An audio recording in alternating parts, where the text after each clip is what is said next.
Hi everyone, welcome to the Quipster Film Review Podcast. My name is Vince Leo. I am the film critic for the website Quipster.net. I invite you to check out all of my written work there at that website, Quipster.net, Quipster.net, where you can read over 3,800 film reviews. You can even find links to my Twitter feed, my Facebook page, and also get my email if you want to contact me directly. Today I'm going to be looking at a film called The Infiltrator. It's an R-rated movie because of its strong violence, language throughout, some sexual content, and drug material. It's a dramatic thriller. It runs 2 hours and 7 minutes, and the main star is Bryan Cranston. Supporting roles go to John Leguizamo, Diane Kruger, Benjamin Bratt, Juliette Aubrey, Amy Ryan, and Olympia Dukakis. The director is Brad Furman, and the screenplay is by Ellen Brown Furman, and it's based on the book by Robert Mazur.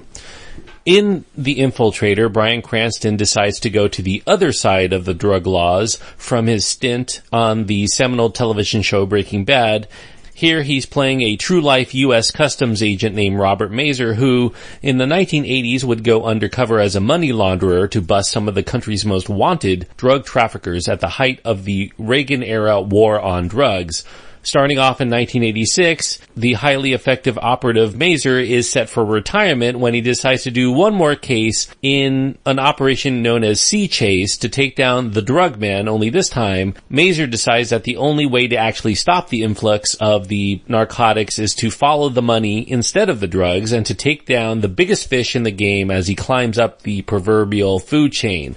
Under his new identity of Bob Musella, Mazur plays a high roller with mafia ties who gains the trust of some men within a powerful and deadly Colombian drug cartel channeling through Florida, headed by the notorious drug kingpin Pablo Escobar, investing hundreds of millions of dollars into his sham company operating as a legit business so that it won't draw suspicion.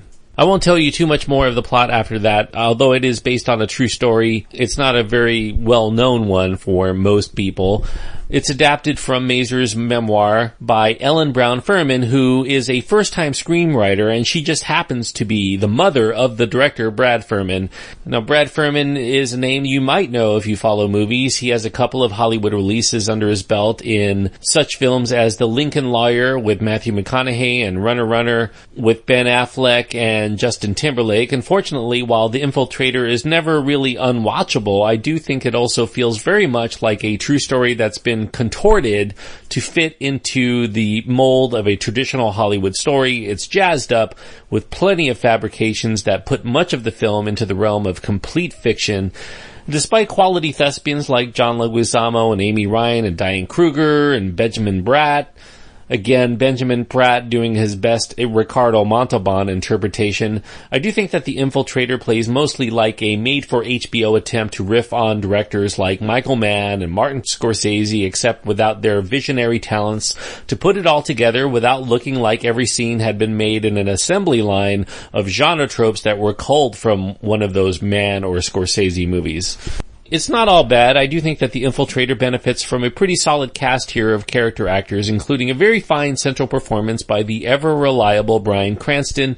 He plays Mazur with intelligence and charisma and a good amount of sympathy and probably an equal part sleazy salesman that's actually pretty convincing. I don't think that this is going to be an Oscar-worthy part for Cranston because the script and the direction are just too formulaic to allow for juicy performances to come forth without feeling artificial. But I do think that Cranston does have a natural command of the screen that allows us to care about how Mazur is going to get into and out of this viper pit that he's jumped headfirst into in order to fulfill his required mission. It is interesting to watch Mazur at work. He's a decent family man caught up trying to pass himself off as some scuzzy criminal, but he's so adamant to not actually engage in anything immoral or illegal. So we get such scenes as this prostitute / stripper that's paid for by one of the baddies to engage in sexual activity with him, but he ends up inventing a fiancé for the reason that he can't indulge in the evening with her. And that further puts his life and the case at risk because the agency then has to put out a rookie female agent to impersonate being his girlfriend. You know, as interesting as that is, unfortunately, I do think that Brad Furman's film is just too fits and starts to hold those occasional grooves for very long, and that leaves The Infiltrator feeling more like a collection of story elements that we've seen before in movies that feature undercover agents trying to take down organized crime. We've seen these films since the classic age of Hollywood, and there's no shortage of them. And although many of them are very run-of-the-mill, I mean, we were not that far removed from American Hustle, which was one of the better examples. This one seems like it's cobbled together from a bunch of better films. There are a few too many scenes of Bob trying to maintain a sense of normalcy in his own life with his own wife. It makes it seem like he's not a very good agent because he perpetually is putting her in harm's way by continuing to visit her, taking her out in public. You know, he's a very high-profile guy. There's one particular scene in here. It's very clumsy. It involves Mazur having to give the performance of his lifetime when one of his would-be adversaries runs into him and his wife as they're out for an anniversary dinner. I won't go into the details of what happens there, but the end result is the kind of thing that you'd only see in a commercial movie vehicle like this, and one that's not a very good one. There's also a completely manufactured scene that involves some strange voodoo ritual. It's obviously fabricated to bring a big movie moment right in the middle of what would be a very prolonged lull in the film's midsection. So despite trying to be a hard-edged drama, Brad Furman seems pretty reticent on letting loose with this film, perhaps because his mother is the screenwriter and he wants to not embarrass her, I guess. Maybe he shoots several scenes at strip clubs where gangsters go to watch these women who don't actually take any of their clothes off. There's operatives in the cartel that all deal their drugs without actually really showing drug use or much of the content of the drugs. People end up getting killed in this movie in ways that are meant to be startling, but they're not really shown that much on the screen. And we're also 2 steps ahead of these supposedly surprise hits actually occurring, so they're not really that shocking. Even the soundtrack of the film trots out some pretty overused songs. Curtis Mayfield's Pusher Man, which seems to be played in just about every drug film that is set in the 1970s. This one's set in the 1980s, and yet it's still used here. Rush's Tom Sawyer and The Who's Eminence Front are some classic rock songs that are in here from the 70s again, but, you know, they're not contemporary to this film.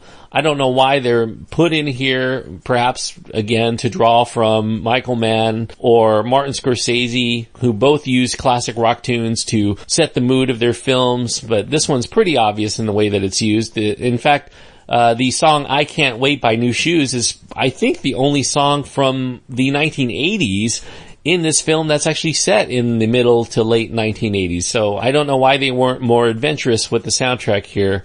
It's definitely one of my main quibbles when films don't utilize something that can make it actually unique. Now, if there's anything that's truly missing that could make The Infiltrator at least somewhat passable entertainment, I think it's really, when it comes right down to it, a sense of gritty realism that should be employed to make us feel what it's actually like to be an undercover agent in the midst of some of the most deadly men in the world. But we don't get that sense here. Brad Furman seems to want to play in the mud without actually getting any dirt under his fingernails. Now, even with all of the staleness in the presentation, the film does have a certain momentum from time to time, and I think that that's thanks to the acting. The acting was good enough to make me waver throughout the course of the film as to whether I might actually give it the most modest of recommendations or whether I was ultimately going to feel that it falls short. That decision was made easy for me because there was a choice to shoot a finale to this film as if it's some sort of big movie set piece. All of the various plot threads are closed in a very tidy fashion. It's just too much implausibility here for me to overlook, especially since I researched this film and found out that this monumental event didn't actually happen anywhere near the way that it's portrayed in real life. So that makes it feel very inauthentic. And I think that what this film really could use is a lot more authenticity in the way that it plays out. I think that The Infiltrator's greatest irony is that it's about a group of law enforcement agents who must put on the performance of their lifetimes to keep alive long enough to get the evidence that they need in the midst of the most suspicious and the watchful criminals on the planet who are looking at them. as if they could be cops, and yet they are able to deliver great performances despite having no acting training. And yet even some of the finest actors in Hollywood cannot convince us in the viewing audience that any of them are who they say they really are throughout most of this very mechanical story that feels completely compromised. I'm giving The Infiltrator 2.5 stars out of 4. And 2.5 stars to my scale means that it had all of the tools, it had the talent here to be at least a passably entertaining film.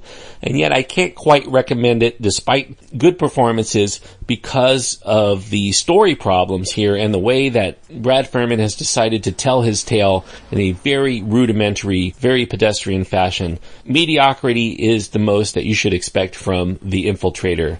Thanks everyone for listening. I hope that you enjoyed this review. Please click the subscribe button if you haven't done so already. If you want to support the show, there's 2 ways you can do it. One is to leave a review on iTunes if you haven't done so already.